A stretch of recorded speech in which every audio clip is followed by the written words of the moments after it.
Start करते हैं। Computer.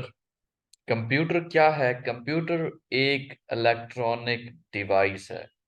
Computer is an electronic device जिसमें डाटा प्रोसेस होता है। डाटा होता है, फिर प्रोसेसिंग होती है। प्रोसेसिंग के बाद वो डाटा जो होता है वो इंफॉर्मेशन में चेंज हो जाता है, ट्रांसफर हो जाता है। और इसके अलावा कंप्यूटर एक प्रोग्रामेबल मशीन है जिसमें डिफरेंट किस्म के प्रोग्राम होते हैं, और ये इंफॉर्मेशन प्रोसेसिंग सिस्टम भी है। अब इसकी मजीद डिटेल हम करते जाएंगे। सो नेक्स्ट पेज पे है डाटा। डाटा क्या चीज है? रॉ फैक्ट में जो भी चीज होगी उसे हम डाटा कहते हैं। फॉर एग्जांपल XYZ है, ABC है, या फिर 1 2 3 है, ये डाटा है। क्यों? क्योंकि ये मीनिंगलेस है। इसका कोई मीनिंग नहीं बन रहा। जिसका कोई मीनिंग ना बने वो डाटा है। डाटा हमेशा मीनिंगलेस होता है। डाटा की दो टाइप्स हैं। एक न्यूमेरिक डाटा होता है और एक नॉन न्यूमेरिक डाटा होता है। जो न्यूमेरिक डाटा है वो 0 से लेकर 9 तक होता है, जिसमें मैथमेटिकल कैलकुलेशन परफॉर्म की जाती है। उसे हम न्यूमेरिक डाटा कहते हैं। अ data which have performed mathematical calculation is called numeric data। Numeric निकला है नंबर से। अब ये 0 से लेकर 9 तक ये नंबर ही हैं। इस वजह से जो मैथमेटिकल कैलकुलेशन हो या कुछ भी हो उसे न्यूमेरिक डाटा कहते हैं।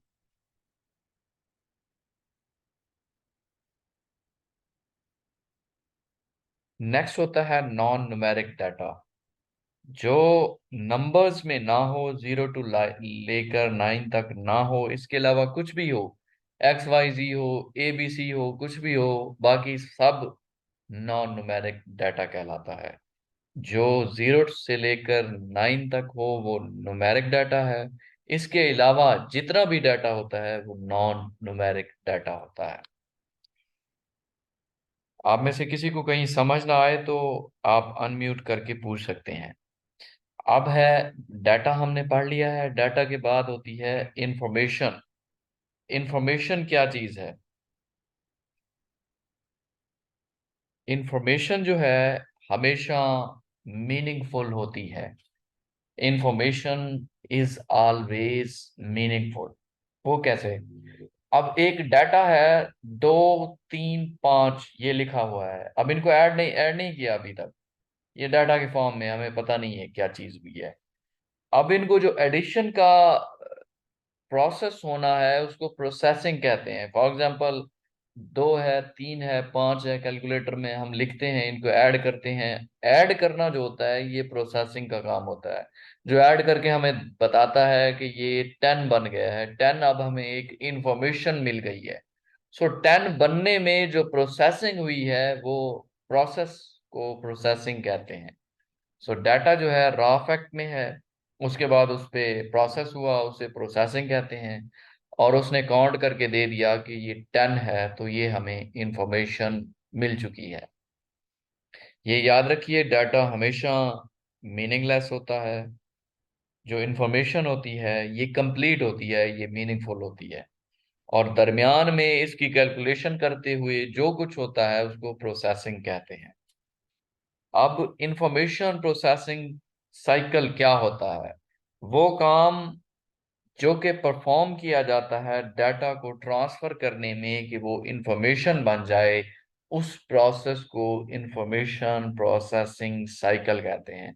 ये जो हमने, हमारे पास डाटा था, फिर हमने प्रोसेसिंग की, फिर इंफॉर्मेशन हमारे पास मिल गई, इसको टोटल को क्या कहते हैं? इंफॉर्मेशन प्रोसेसिंग साइकिल कहते हैं। So the work that is performed on the data to transfer it into the information, that is known as information processing cycle। Next है, काफी इंपॉर्टेंट है, एग्जाम में आता है, इनपुट डिवाइसेस और आउटपुट डिवाइसेस के बारे में है।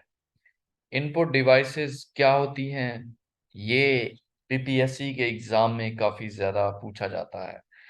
अब कीबोर्ड है, कीबोर्ड इनपुट है। अब इनपुट होता क्या है? इनपुट ऐसी डिवाइसेस जिसके थ्रू हम काम करके, टाइप करके, जिसके थ्रू काम करके हम कंप्यूटर को कोई ना कोई टास्क देते हैं कि वो प्रोसेसिंग करे, कोई काम करे, उसे इनपुट डिवाइसेस कहा जाता है।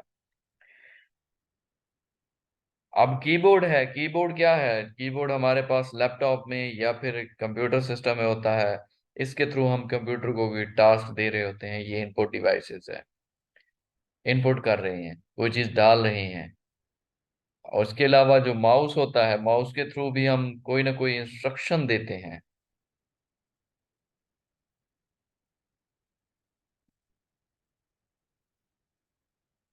माउस के थ्रू हम कंप्यूटर को इंस्ट्रक्शन देते हैं कि वो कोई टास्क दे कंप्यूटर को। जॉयस्टिक, जॉयस्टिक भी हम पढ़ेंगे अभी, नेक्स्ट इनकी डिटेल पढ़ते हैं। जॉयस्टिक भी याद रखते जाएं, इनपुट डिवाइस है। इसकी आगे पिक भी आएगी और इसकी डिटेल भी बताता जाऊंगा। अभी सिर्फ ये देख लें कि ये सारी इनपुट डिवाइसेस हैं। ट्रैक बॉल इनपुट डिवाइस है, लाइट पेन इनपुट डिवाइस है, स्कैनर इनपुट डिवाइस है, ओसीआर इनपुट डिवाइस है, ओएमआर इनपुट डिवाइस है। इसके अलावा टच इनपुट डिवाइस है, टच स्क्रीन इनपुट है, digital camera, microphone, smart card reader, graphics tablet, video capture hardware, MICR और BCR, ये इनपुट डिवाइसेस हैं। अब इनकी डिटेल करेंगे एक एक करके और अच्छे तरीके से आपको ये तैयार हो जाएगा। इनपुट डिवाइसेस आपने ज़रूर देखनी है क्योंकि ये पीपीएससी के पेपर में काफ़ी पूछा जाता है। वो क्वेश्चन डाल देता है कि इन चारों में कौन सी इनपुट डिवाइस है, बाकी आउटपुट डाल देगा, एक इनपुट डिवाइस होगी। सो आपने वो उनमें से जज करनी है। ये तमाम लिखी हुई हैं, इसको आपने अच्छे तरीके से प्रिपेयर करना है। अब कीबोर्ड क्या है? कीबोर्ड आपके सामने है। आपने देखा होगा कंप्यूटर पे जब भी आप टास्क परफॉर्म करते हैं आपके सामने आ जाता है कीबोर्ड। कीबोर्ड के इन्वेंटर का नाम एग्जाम में पूछा जाता है, Christopher Latham Sholes. Christopher Latham Sholes was the inventor of keyboard। इसके अलावा कीबोर्ड में अल्फाबेट्स होते हैं A to Z।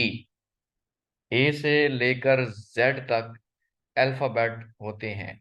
ये आपके सामने नेक्स्ट कीबोर्ड है। इसमें देख लें, ए से लेकर जी तक होते हैं लेकिन इनकी अरेंजमेंट नहीं है।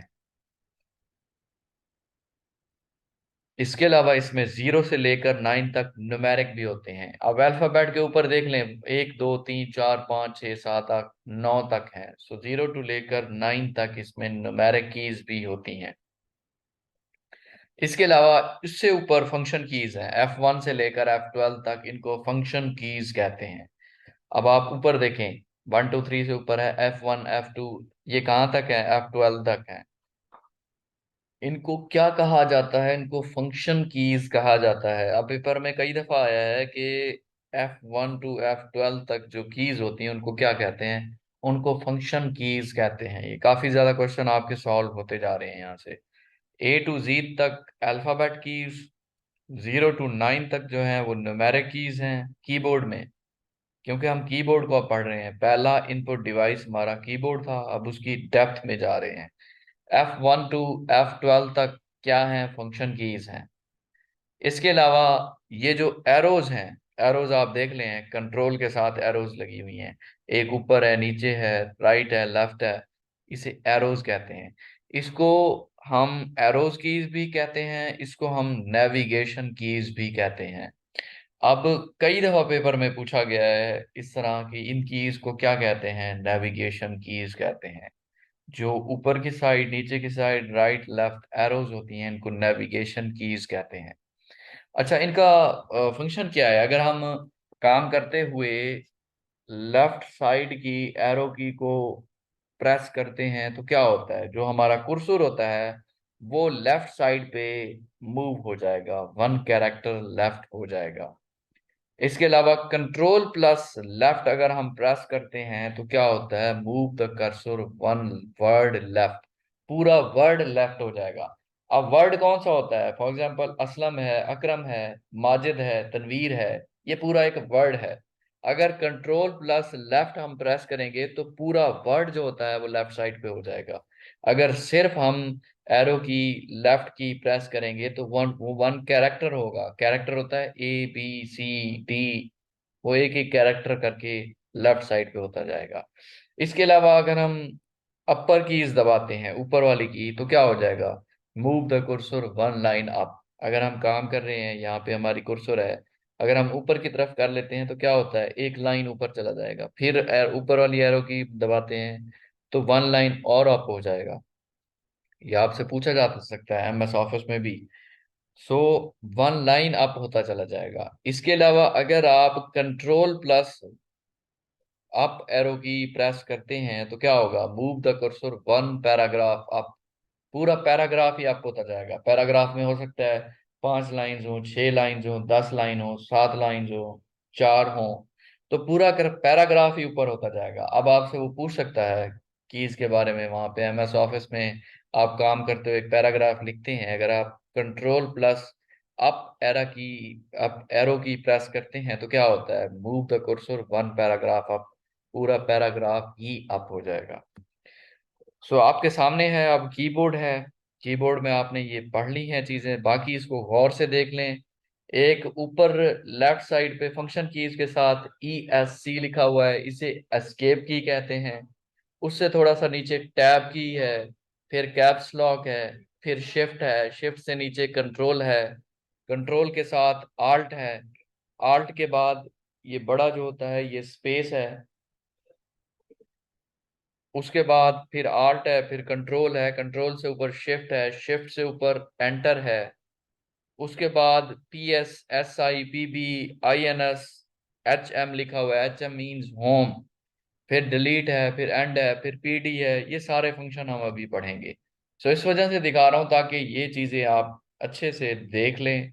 अगर कीबोर्ड आपके पास है तो उसके उसको अपने साथ रख लें ताकि ये चीजें क्लियर होते जाएं। और जब आपको ये लेक्चर सेंड करूंगा उसके बाद आपने कीबोर्ड अपने पास रखना है और या फिर ये तस्वीर साथ रखनी है। देखते जाना है और पढ़ते जाना है, इजीली क्लियर हो जाएगा। फिर उसको अच्छे तरीके से मेमोराइज करना है। तो होम की का क्या फंक्शन होता है? होम की अगर हम प्रेस करेंगे तो हमारा जो कुर्सर होगा वो स्टार्ट ऑफ द लाइन आ जाएगा, मतलब लाइंस के बिल्कुल स्टार्ट में आ जाएगा। Move the cursor to the start of line. Control plus home, control plus home क्या होता है? Move the cursor to the start of document. अगर डॉक्यूमेंट के बिल्कुल स्टार्ट में जाना है, पूरा पैरा, पूरा ऐसे लिखे खड़े हैं आप, और आप चाहते हैं कि मैं स्टार्ट में चला जाऊं, तो उसकी की होती है control plus home. Control plus home press करेंगे तो वो जो कुर्सर होगा स्टार्ट ऑफ डॉक्यूमेंट में ही चला जाएगा। इसके अलावा एंड की होती है। एंड की क्या होती है? Move the cursor to the end of line. Line के एंड में जाने के लिए हम एंड की प्रेस करते हैं। और control plus end key, control plus end key होता है move the cursor to the end of document. Document के एंड में जाने के लिए control plus end key press की जाती है। एंड की, एंड ऑफ द लाइन के लिए कंट्रोल प्लस एंड की होता है एंड ऑफ द डॉक्यूमेंट में जाने के लिए। पेज अप की दबाई जाती है वन पैराग्राफ अप करने के लिए। पेज डाउन होता है वन पेज डाउन करने के लिए।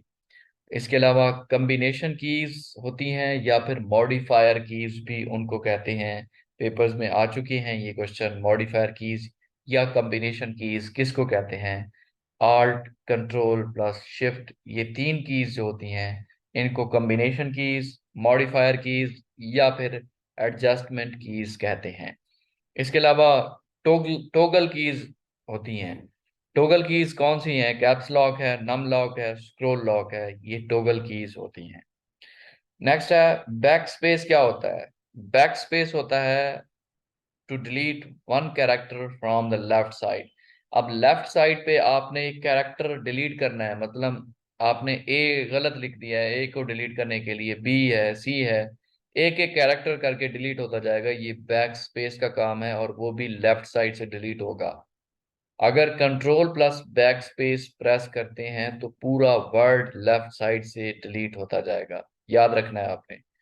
अगर जस्ट डिलीट की आप प्रेस करते हैं तो जो राइट साइड है, आप लेफ्ट साइड नहीं आएगी, अब राइट साइड पे एक कैरेक्टर डिलीट होगा। अगर कंट्रोल प्लस डिलीट की आप प्रेस करते हैं तो राइट साइड से एक पूरा वर्ड डिलीट होगा। इसके अलावा एंटर की होती है। एंटर की क्या होता है, नेक्स्ट पैराग्राफ में जाने के लिए एंटर की प्रेस की जाती है। फॉर एग्जांपल आपने 12 लाइंस लिख ली हैं, उसके बाद आप नेक्स्ट पैराग्राफ में जाना चाहते हैं तो आप क्या करेंगे, एंटर की प्रेस करेंगे तो नेक्स्ट पैराग्राफ में चले जाएंगे। इसके अलावा inventor of keyboard Christopher Latham Sholes काफी इंपॉर्टेंट है, इसको अच्छे से प्रिपेयर कीजिएगा। टैब की होती है जिसे टैबुलेटर की भी कहते हैं, कीबोर्ड में है, अभी हम देख के आ रहे हैं।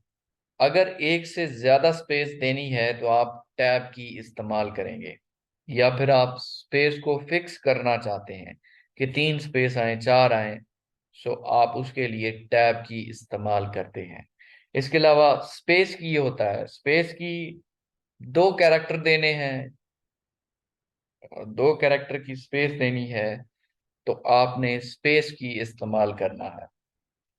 इसके अलावा एस्केप की होता है to stop the slide show. अब ये बैक पे जाएं, देखें फंक्शन कीज जहाँ पे लिखी हुई है F1 F2 F3, इसके बिल्कुल साइड पे एस्केप ESC लिखा हुआ है। ESC का मतलब होता है एस्केप की। एस्केप की, जब भी कोई प्रेजेंटेशन चल रही है उसको बंद करना है तो एस्केप की प्रेस की जाती है। So to stop the slide show, अगर आपने स्लाइड यूज की है यूनिवर्सिटी में, सो एस्केप की प्रेस की जाती है अगर स्लाइड को स्टॉप करना है। इंसर्ट की होता है, टेक्स्ट के ऊपर दूसरा टेक्स्ट लिखना है तो इंसर्ट की इस्तेमाल की जाती है। To write the text on the other text is use the insert key. इसके अलावा विंडो की होती है, विंडो की स्टार्ट बटन लॉन्च या फिर प्रोग्राम लिस्ट में होती है। स्टार्ट बटन आपने लॉन्च करना है या फिर प्रोग्राम की पूरी लिस्ट देखनी है तो विंडो की प्रेस करेंगे। इसके अलावा पॉज की होता है, पॉज क्या होता है, वीडियो को स्टॉप करने के लिए पॉज की इस्तेमाल की जाती है, टू स्टॉप द वीडियो। अब नेक्स्ट हमारा सेकंड इनपुट डिवाइस थी माउस। अच्छा, जहां पे आप में से किसी को कोई चीज समझ ना आए तो आप पूछ सकते हैं अनम्यूट करके। सेकंड थिंग थी हमारी माउस। माउस का सबसे पहले इन्वेंटर पढ़ते हैं। Inventor of mouse was Douglas Engelbart. Mouse का इन्वेंटर था डोगलास एंगलबर्ट। अब माउस आपके सामने है, ये क्या चीज है, ये एक पॉइंटिंग डिवाइस है माउस। लेफ्ट क्लिक आप यूज करते हैं या फिर राइट क्लिक होता है या फिर डबल क्लिक भी होता है, और स्क्रॉल, इसके ऊपर जो स्क्रॉल बना हुआ है आगे करने के लिए पीछे करने के लिए, ये स्क्रॉल भी होता है। और इसके अलावा एक और फंक्शन भी होता है ड्रैग एंड ड्रॉप। किसी भी डॉक्यूमेंट को वहीं से प्रेस करके पकड़ के उठाएंगे दूसरी जगह पे रख देंगे, ये ड्रैग एंड ड्रॉप कहलाता है।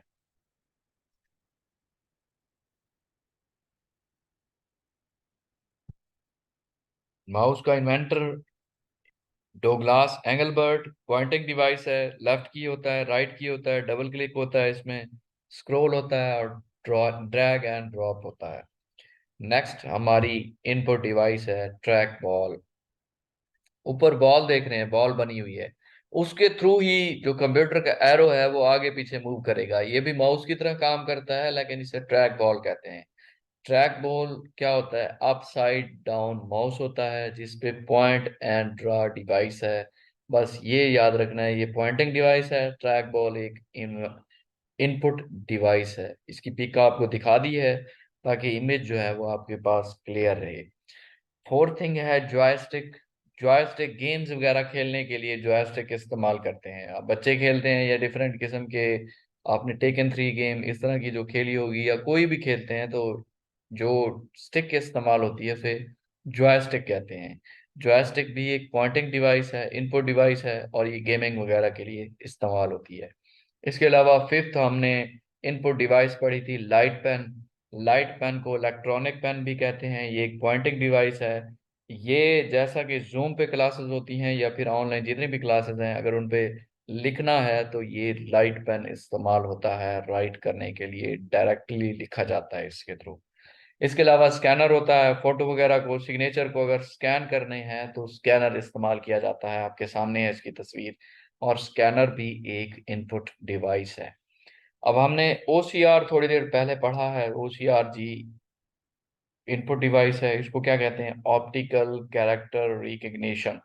अब ये बीपीएससी में इसका एब्रीवेशन पूछा हुआ था कि ओसीआर का एब्रीवेशन क्या है। ऑप्टिकल कैरेक्टर रिकग्निशन डाटा को स्कैन करके बड़ा दिखाता है। अब छोटी छोटी लिखा हुआ है, फॉर एग्जांपल इंग्लिश न्यूज़पेपर है, चीजें छोटी लिखी होती हैं, बहुत से लोगों को समझ नहीं आता, पढ़ा नहीं जाता। तो ये ओसीआर वो ले लेते हैं, उसके बाद आंखों के सामने करते हैं और वर्ड जो है वो बड़े दिखाई देते हैं। तो इसे ओसीआर कहते हैं, ऑप्टिकल कैरेक्टर रिकग्निशन। किसी छोटी चीज को अगर पढ़ना है तो ओसीआर के थ्रू पढ़ा जा सकता है। उसके बाद होता है OMR, optical mark reader. Optical mark reader जब आप पीपीएससी के एग्जाम देने जाएंगे तो इसी तरह की शीट होगी। इसको आपने इसके बबल फिल करने होंगे। बाद में ये जाके कंप्यूटर में डालेंगे और वहां पे एक की सेट कर देंगे कि ये क्वेश्चन सही है, ये गलत है। अगर इसके अलावा कुछ है तो वो गलत है। फॉर एग्जाम्पल ए का बी है, दूसरे का सी है, तीसरे का डी है, चौथे का ए है। सो इस तरह से अगर है तो ठीक है, वरना नहीं है तो गलत है।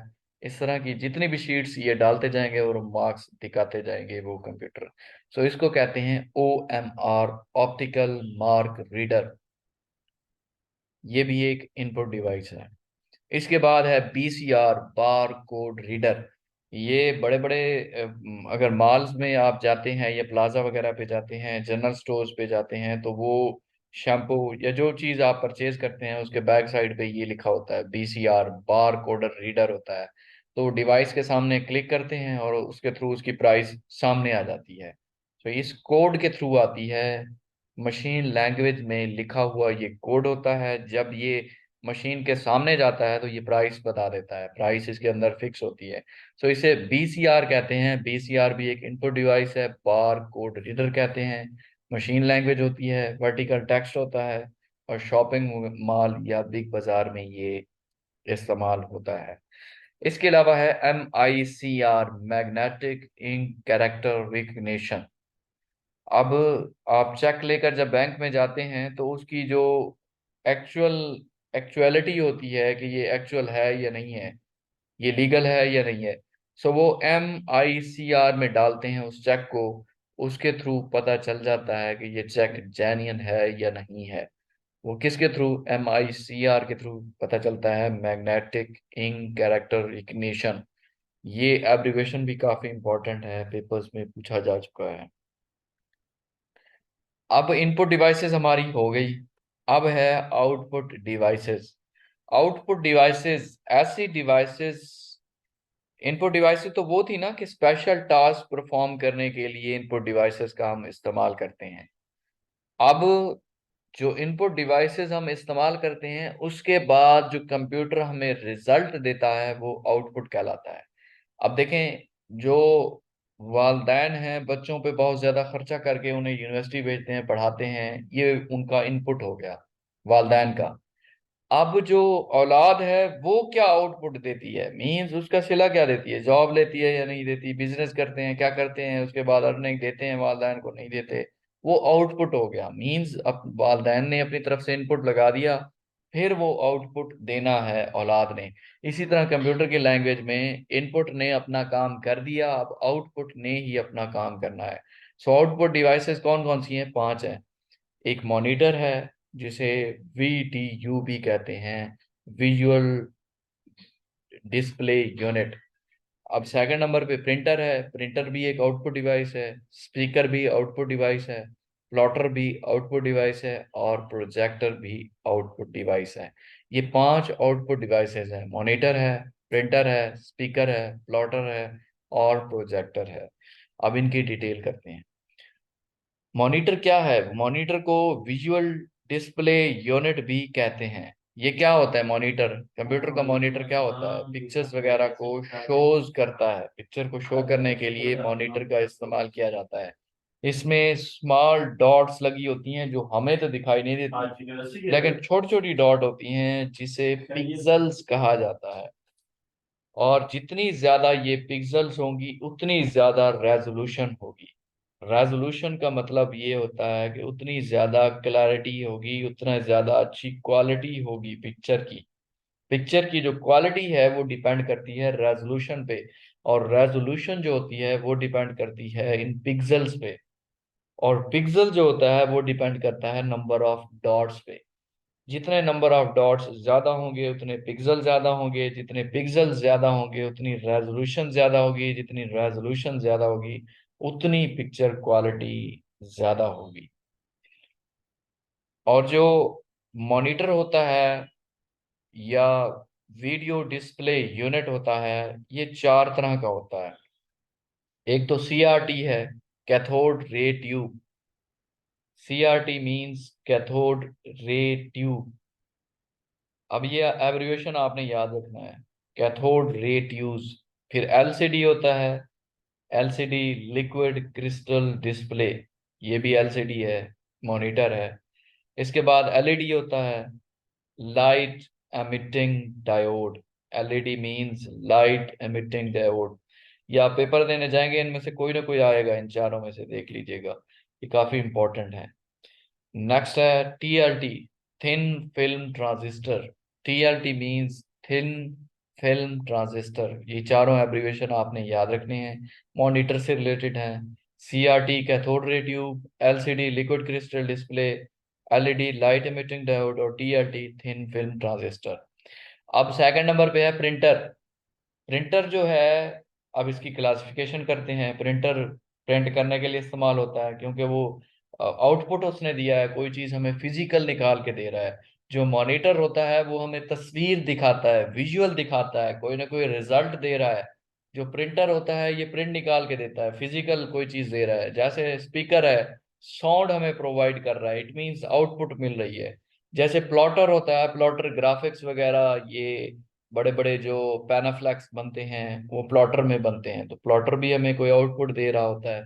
इसी तरह इनकी डिटेल करते हैं। जो प्रिंटर होता है इसकी दो क्लासिफिकेशन है, पहले इम्पैक्ट प्रिंटर होता है, नॉन इम्पैक्ट प्रिंटर होता है। जो नॉन इम्पैक्ट प्रिंटर है इसकी आगे दो टाइप्स हैं, इंजेक्ट प्रिंटर है, लेजर प्रिंटर है। और जो इम्पैक्ट प्रिंटर है इसकी भी आगे क्लासिफिकेशन है, कैरेक्टर प्रिंटर है और लाइन प्रिंटर है। अब लाइन प्रिंटर की आगे दो क्लासिफिकेशन है, ड्रम प्रिंटर है और चेन प्रिंटर है। और जो कैरेक्टर प्रिंटर होता है इसकी भी आगे दो टाइप हैं, डॉट मैट्रिक्स प्रिंटर और डेजल व्हील प्रिंटर्स। ये प्रिंटर हमने देख लिया, उसकी क्लासिफिकेशन कर ली। और ये क्या है, हमारी आउटपुट डिवाइसेस हैं। प्रिंटर की दो मेन टाइप्स होती हैं, इम्पैक्ट, नॉन इम्पैक्ट, ये याद रखना है आपको। नेक्स्ट है स्पीकर। स्पीकर जो होता है ये क्यों इस्तेमाल किया जाता है? स्पीकर हम लगाते हैं साउंड वगैरह के लिए। साउंड दे रहा है, आवाज दे रहा है, इट मीन्स हमें कोई ना कोई आउटपुट दे रहा है। सो speaker is an output device. Speaker में साउंड कार्ड लगाया जाता है ताकि वॉइस क्लियर हो। हार्डवेयर डिवाइस है, इसको हम छू भी सकते हैं। इसके अलावा नेक्स्ट है प्लॉटर। प्लॉटर आपको अभी बताया है मैंने, लार्ज स्केल प्रिंटर के लिए इस्तेमाल होता है, बैनर वगैरह बनवाने हैं, पैनाफ्लेक्स लगाना है, तो प्लॉटर इस्तेमाल किया जाता है। Plotter is an output device.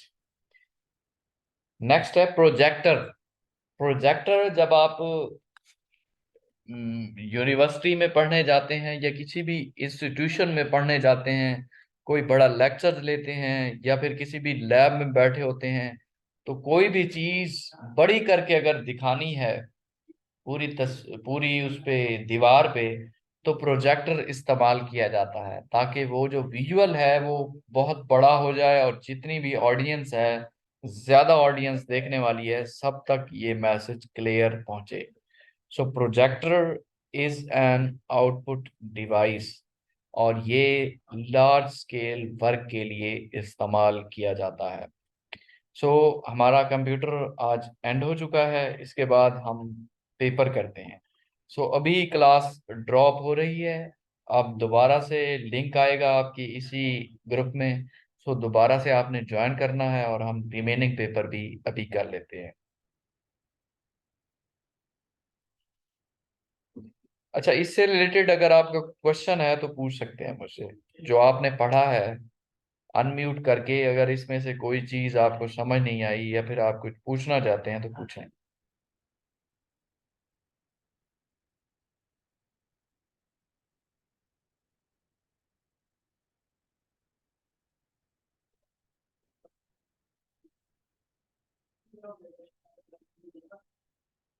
Means ये चीजें क्लियर हैं। अच्छा, अनम्यूट नहीं हो रहा, अच्छा टेक्स्ट आया है, ठीक।